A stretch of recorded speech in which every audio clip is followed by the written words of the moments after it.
माता की भारत माता की वंदे वंदे वंदे वंदे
జరిగినటువంటి పెహల్గావ్ ఉగ్రదాడుల్లో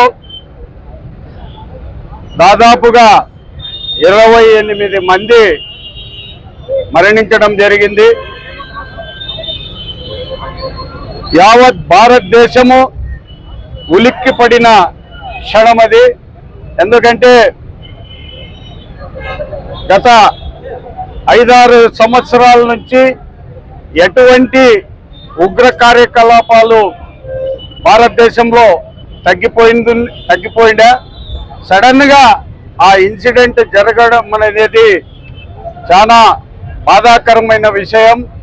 ఆ కుటుంబాలందరికీ కూడా యావత్ భారతావని ఈరోజు వాళ్ళకి అండదండలుగా నిలవడం జరుగుతూ ఉంది. ఆ విధంగా ఈరోజు ఆదోని నియోజకవర్గంలో తెలుగుదేశం పార్టీ తరఫున యావత్ భారతావనికి ఆ కుటుంబ సభ్యులందరికీ కూడా తెలుగుదేశం పార్టీ తరఫున ప్రగాఢ సానుభూతి తెలుపుతూ ఈ చర్య అనేటువంటిది పిరికి పంద చర్య. దీన్ని తీవ్రంగా ఖండిస్తున్నాం. భారతదేశంలో మొన్న జరిగిన ఇన్సిడెంట్ కి ఇమ్మీడియట్ గా మన భారతదేశ ప్రభుత్వం స్పందించిన తీరు చాలా అభినందించాల్సిన విషయము. దానికి భారతదేశంలో ఉన్న అన్ని రాజకీయ పార్టీలు, అన్ని కులమత సంఘాలు మొత్తం అందరూ కూడా మూకుమ్మడిగా ఇవాళ భారత ప్రభుత్వానికి సపోర్ట్ చేసి ఉగ్రవాదాన్ని నశించాలని ప్రతి ఒక్కరూ ముక్త కంఠంతో ఈరోజు యావత్ భారతావని భారత ప్రభుత్వం వెనుక ఉన్నది. అలాగే ఇక్కడ గుర్తించాల్సిన విషయం ఏమంటే మొన్న కాశ్మీర్లో జరిగినప్పుడు ఉగ్రవాదులు చంపేటప్పుడు చాలా మందిని, చనిపోయిన వాళ్ళు 28 మంది అయితే అక్కడ చాలా మందిని అక్కడ ఉన్న ఇండియన్ ముస్లిమ్స్ కాపాడారు. ఇది అందరూ కూడా ఆలోచన చేసుకోవాలి. ఎందుకంటే ఈ భారతదేశం అనేది హిందూ, ముస్లిం, సిక్, ఇసాయి బాయి. ఖచ్చితంగా భారతానికి ఏదన్నా ఉపద్రవం వచ్చినప్పుడు యావత్ భారత జాతి అంతా మేల్కొని ఈరోజు ప్రజలకి అండదండలుగా నిలుస్తాయి. ఈ విధంగా భారతదేశ ప్రభుత్వం ఉగ్రవాదాన్ని మీద ఉక్కుపాదం మోపేదానికి కఠినమైన నిర్ణయాలు దౌత్యవేత్తంగా కానీ అలాగే వాళ్ళ మీద అటాక్ చేసేదానికి కూడా ఈరోజు భారత ప్రభుత్వం రెడీగా ఉన్నది. కానీ ప్రపంచంలో శాంతి అనేది మెయిన్.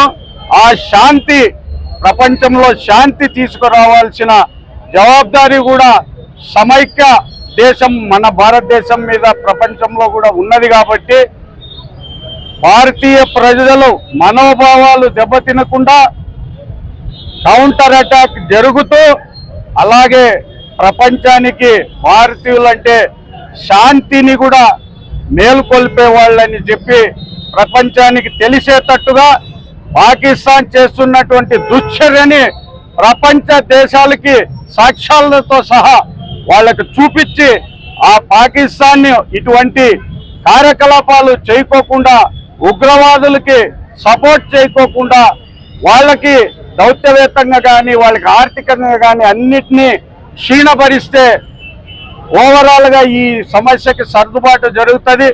అందరు మేధావులు అందరూ కూడా ఇవాళ ఆ దిశగా పయనిస్తున్నారు. యావత్ భారతావని ఈరోజు ఆ చనిపోయిన కుటుంబాలకి మద్దతుగా, అలాగే మన భారతదేశ ప్రభుత్వం తీసుకునే ప్రతి ఒక్క చర్యకి హిందూ, ముస్లిం, సిక్, ఇసాయి, బౌద్ధులు మొత్తం ప్రతి ఒక్క కుల మతాలకు సంబంధం లేకోకుండా ఇవాళ భారత ప్రభుత్వానికి అండదండలుగా నిలబడాల్సిన బాధ్యత మన మీద కూడా ఉన్నది. కాబట్టి మనమందరూ కూడా భారతదేశ ప్రభుత్వం ఏ నిర్ణయం తీసుకున్నా దానికి అందరూ మనం సంఘీభావం ప్రకటించి మరొకసారి ఆ ఎవరైతే మరణించిన కుటుంబ సభ్యులందరికీ కూడా తెలుగుదేశం పార్టీ తరఫున ఆ కుటుంబానికి వాళ్ళకి హృదయపూర్వకంగా వాళ్ళకి మనస్ఫూర్తిగా ఆ కుటుంబాలు మేల్కొని ఆ కుటుంబాలు మరీ ధైర్యంగా ఆ బాధను కోల్పోయి మరి వాళ్ళు ధైర్యంగా బతికేటట్లు ఉండాలని ఆ కుటుంబాలకు అందరికి కూడా మనము సానుభూతి తెలుపుతూ, అలాగే ఈ కార్యక్రమానికి పిలిచిన వెంటనే విచ్చేసిన తెలుగుదేశం పార్టీ నాయకులకు, పత్రికా విలేకరులకు, సోషల్ మీడియా వాళ్ళకి అందరికి కూడా పేరు పేరున నా హృదయపూర్వక నమస్కారాలు తెలియజేస్తూ సెలవు తీసుకుంటున్నాను. జై భారత్.